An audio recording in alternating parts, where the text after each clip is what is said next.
Loan? अरे ये नाम सुनते ही टेंशन हो जाती है ना। पर क्या हो अगर मैं कहूं कि कुछ लोन असल में आपकी जिंदगी बदल सकते हैं।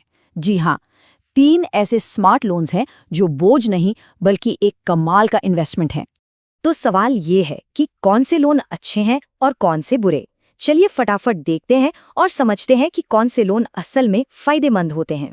लिस्ट में सबसे पहले आता है वो लोन जो शायद हर किसी का सबसे बड़ा सपना पूरा करता है, अपना घर।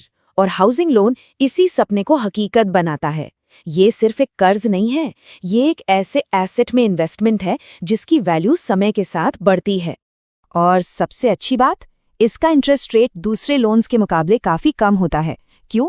क्योंकि ये एक सिक्योर्ड लोन है, मतलब घर ही एक तरह से गारंटी होता है, तो कम ब्याज पर बड़ा पैसा मिल जाता है। अब आते हैं दूसरे स्मार्ट लोन पर, जो सीधे सीधे किसी के भविष्य को संवारता है, और ये है एजुकेशन लोन। देखिए, अच्छी एजुकेशन का मतलब है बेहतर कमाई का पोटेंशियल। तो ये लोन एक तरह से खुद पर किया गया सबसे अच्छा इन्वेस्टमेंट है। और इसका एक जबरदस्त फायदा है, टैक्स सेविंग। इनकम टैक्स के सेक्शन 80E के तहत एजुकेशन लोन पर जो भी इंटरेस्ट चुकाया जाता है उस पर टैक्स बेनिफिट मिलता है, मतलब पढ़ाई भी और बचत भी। और अब आखिरी और तीसरा स्मार्ट लोन, ये उनके लिए है जो जॉब करने में नहीं, जॉब देने में यकीन रखते हैं। जी हाँ, ये है बिजनेस लोन। ये किसी भी एंटरप्रेन्योरियल सपने को पंख दे सकता है।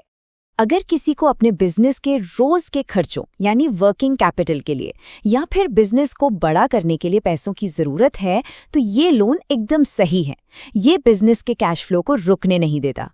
तो बस एक बात याद रखिए, स्मार्ट लोन हमेशा जरूरत के लिए होता है, शौक के लिए नहीं।